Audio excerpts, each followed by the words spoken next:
نے کی ہے یہ اس وقت کے لیے نہیں ہے، یہ ہمیشہ کے لیے ہے۔ اب یہ تھوڑی سی بات آپ کو اس لیے بتا رہا ہوں تاکہ آپ کو سمجھنے میں آسانی ہو جائے اور بہت سارے لوگوں کی جو غلط فہمیاں ہیں وہ آپ سے ذرا تھوڑا سا دور ہو جائے۔ یہ دیکھیے میرے ہاتھ میں یہ آسان ترجمہ قرآن ہے مولانا تقی عثمانی صاحب کا۔ انہوں نے بڑی لمبی چوڑی تفسیر لکھی ہے۔ ایک صحابی رسول تھے جن کا اسم گرامی تھا ولید بن عقبہ رضی اللہ تعالیٰ۔ جو میں نے آیت پڑھی ہے یہ اس کا شان نزول ہے۔ حضور اقدس نبی کریم صلی اللہ علیہ وسلم نے حکم دیا کہ آپ بنو مستلق قبیلہ تھا، آپ وہاں جائیں اور ان سے زکوٰۃ وصول کریں۔ یہ بہانے سے زکوٰۃ کے انکاری پہلے بھی تھے اور اب بھی ہے، اور آپ کو پتہ ہے کہ جو زکوٰۃ کا انکار کرتا ہے اور زکوٰۃ شرائط لاگو ہونے کے بعد فرض ہے، جو فرائض کا انکار کر دیتا ہے وہ دائرہ اسلام سے نکل جاتا ہے۔ وہ روزے کا انکار کر دے تو وہ دائرہ اسلام میں نہیں رہے گا، کیونکہ یہ بھی فرائض میں ہے نا۔ تو وہ جب گئے تو وہاں والوں کو پتہ چلا کہ حضور صلی اللہ علیہ وسلم کے قاصد آ رہے ہیں۔ انہوں نے باہر آ کر ان کا استقبال کیا اور ولید بن عقبہ رضی اللہ تعالیٰ عنہ نے سمجھا کہ دور جہالت کی ہماری ان سے مخالفت ہے، تو کہیں یہ تو ہم سے لڑنے آ رہے ہیں۔ تو وہ واپس تشریف لے آئے اور جناب رسالت مآب صلی اللہ علیہ وسلم سے عرض کیا کہ وہ لوگ انکاری ہیں، وہ تو لڑنے اور مرنے پر تل گئے، اس لیے میں واپس آ گیا۔ آپ ذرا بات پر پوری توجہ رکھیں گے، جب گہرائی تک پہنچیں گے پھر آپ کو مزہ بھی آئے گا اور پھر آپ کسی کے دھوکے میں بھی نہیں آئیں گے۔ دھوکے بہت دیتے ہیں نا لوگ، چکر دیتے ہیں۔ حضرات صحابہ کرام رضوان اللہ تعالی علیہم اجمعین نے سنا تو عرض کیا تیاری کیجیے، پھر جنہوں نے زکوٰۃ کا انکار کیا ہے اور وہ لڑنے کے لیے آئے ہیں ان سے تو پھر دو ہاتھ ہو جائیں، چڑھائی کریں گے۔ حضور صلی اللہ علیہ وسلم نے فرمایا ٹھہر جائیں۔ تحقیق کی گئی تو بات کا یہ پتہ چلا کہ وہ تو استقبال کے لیے آئے تھے اور انہوں نے یہ سمجھا یہ ہے جی روایت۔ جیسے یہ روایت ہے کہ حضرت عمر رضی اللہ عنہ کے بیٹے کو زانی بنا دیا اور کہا، پھر ان پر حضرت عمر رضی اللہ تعالیٰ عنہ نے کوڑے مارے اور بقیہ کوڑے قبر پر مارے، بڑی ایک کہانی بنائی گئی۔ اب یہ کیا لکھتے ہیں؟ اس وقت پوری دنیا کا مانا ہوا محدث اور بڑا عالم ہے حضرت مولانا مفتی تقی عثمانی صاحب مدد اللہ العالی۔ ہمارا اصلاحی تعلق بھی ان سے ہی ہے۔ انہوں نے بڑی اچھی بات لکھی ہے، میں جو چاہتا تھا یہ بات وہ ہے جو روایت میں ہے۔ اب جو اگلی تحقیق ہے تو وہ یہ ہے، حقیقت یہ ہے کہ اس واقعے کے بیان میں جو روایتیں آئی ہیں وہ سند کے اعتبار سے مضبوط نہیں ہیں۔ سمجھ آ رہی ہے بات؟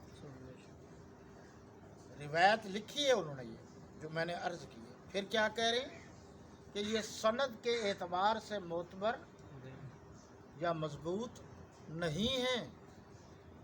تو بات کیا تھی کہ بات والے نے تعارض اور اختلاف پیدا کیا، تو زیادہ سے زیادہ وہاں دو باتوں کا امکان ہو سکتا ہے۔ ایک بات یہ تھی، دیکھو لوگوں نے کس طریقے سے صحابی رسول حضرت ولید بن عقبہ رضی اللہ تعالیٰ عنہ کو اس بات میں ملوث کیا۔ اور جو محقق تحقیق کرنے کے لیے گئے تھے بعد میں وہ حضرت خالد بن ولید تھے رضی اللہ تعالیٰ۔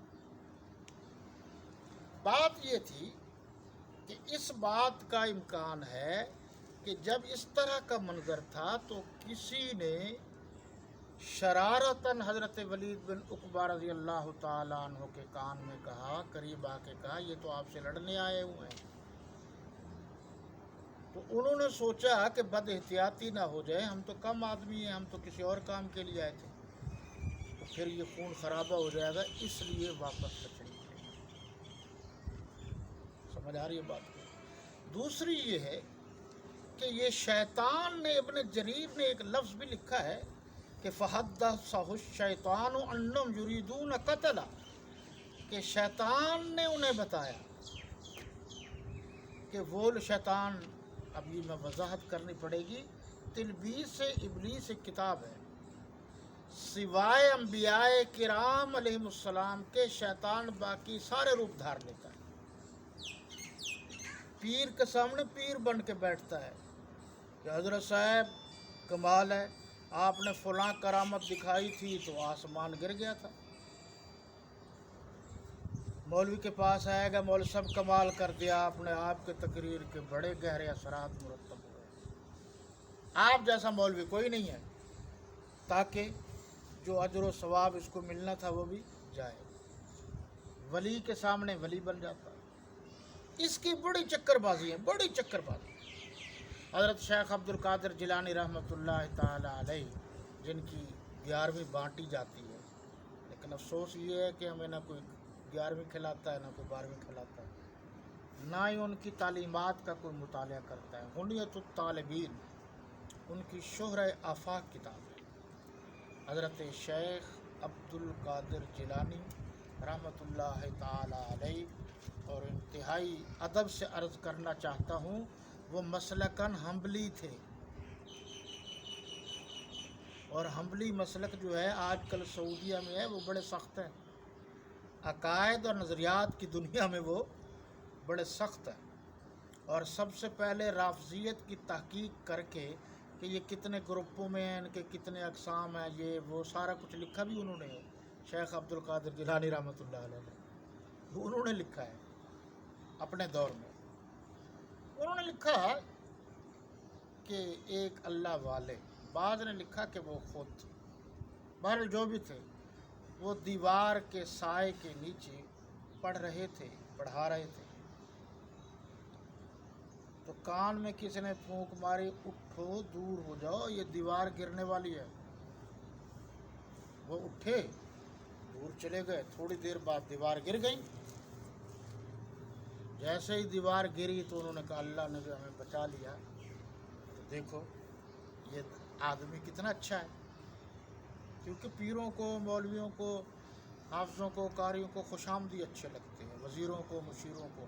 تو ٹی سی بعض قسم کے لوگ ہوتے ہیں بالکل جھوٹ بولتے ہیں، جیسے پیر کہے ویسے کرتے ہیں، چاہے غلط کہے صحیح کہے، تو یہ ایک انداز ہوتا ہے خوش آمد کا۔ انہوں نے کہا جناب دیکھا آپ نے کیسے ہوا؟ اگر واقعی آپ تو پہنچے ہوئے ولی ہیں۔ انہوں نے کہا میں پہنچا ہوں کیا ہوں، میں نے تو تمہیں بتایا اس لیے دیوار اگر گر جاتی، تم حدیث شریف پڑھا رہے تھے، تم شہید ہو جاتے، میں نے تمہیں شہادت کے رتبے سے دور کرنے کے لیے کہا ہے اٹھ کے چلے جاؤ۔ شیطان ایسے چکر دیتا ہے جی۔ اسی طرح یہ بھی چکر دیتا ہے شیطان کہ جناب پہنچ گئے ہو، اب آپ کی منزلیں آسمان تک پہنچ گئی ہیں، آپ کی ولایت کے چرچے چہار دانگ عالم میں ہیں، اب آپ کو کسی نیکی کرنے کی ضرورت نہیں، تاکہ نہ نیکی کرے گا نہ نیک بنے گا، پھنسا دیتی۔ تو یہ شیطان مختلف روپ دھارتا ہے اور شیطان گمراہ کرتا ہے، ایک یہ بھی ہے۔ اب آگے چل کے لفظ جو انہوں نے استعمال کیا، ظاہر یہی ہے کہ شیطان نے کسی انسان کی شکل میں آ کر، شیطان نے کسی انسان کی شکل میں آ کر انہیں یہ جھوٹی خبر دی ہوگی. اور آگے لفظ جو آ رہا ہے کہ وہ کسی صحابی رسول لفظ فاسق کو چسپاں کرنا غلط ہے جناب. اس مخبر پر چسپاں کرنا چاہیے جس کی وجہ سے یہ بدگمانی پھیلی. اب یہ ذہن میں رہے، سوال وہی ہے، یہاں بھی وہی بات آ رہی ہے. اب ذرا دیکھیے کہ ہمارے ہاں جو سیدنا امیر معاویہ رضی اللہ تعالی عنہ جیسی مقدس ہستی پر ہر آدمی سوالات کرتا رہتا ہے. کوئی کہتا ہے جی وہ یوں تھے، کوئی کہتا ہے وہ یوں تھے، کوئی کہتا ہے وہ یوں تھے. حالانکہ سچ تو یہ ہے کہ وہ خلیفہ برحق تھے، خلیفہ ششم تھے، راشدین میں شامل ہے نا، وہ صحابی رسول ہے. اب ذرا آپ غور فرمائیں گے کہ وہ مقدس ہستی ہیں جن کے بارے میں اللہ کے رسول صلی اللہ علیہ وسلم نے فرمایا اللہم اجعلہ ہادیا مہدیا. اے اللہ ان کو ہادی بنا، ان کو مہدی بنا. لوگ مہدی کے چکر میں انتظار کر رہے ہیں. ہمارا امام مہدی حضرت امیر معاویہ ہے رضی اللہ عنہ، یہ تو آ چکے ہیں. حضرت عمر رضی اللہ تعالیٰ عنہ فرماتے ہیں حضرت امیر معاویہ رضی اللہ عنہ کے بارے میں ھذا کسریٰ للعرب، یہ عرب کا کسریٰ ہے. ایک اور صحابی رسول فرماتے ہیں ھذا المہدی، یہ مہدی ہے، ہدایت رشد کا ذریعہ ہے. مہدی کا ایک معنی ہے مرکز ہے جہاں سے ہدایت پھوٹتی ہے. اب یہاں وہ لفظ آئیں گے، میں تشریح عرض کر دوں گا. اب آپ غور فرمائیں کہ جو اللہ کے نبی صلی اللہ علیہ وسلم کے ساتھ سوار ہوا ہو سواری پر، اور آپ نے فرمایا ہو کہ جس کے جسم کا کوئی حصہ نبی کریم صلی اللہ علیہ وسلم کے جسم اطہر سے لگ گیا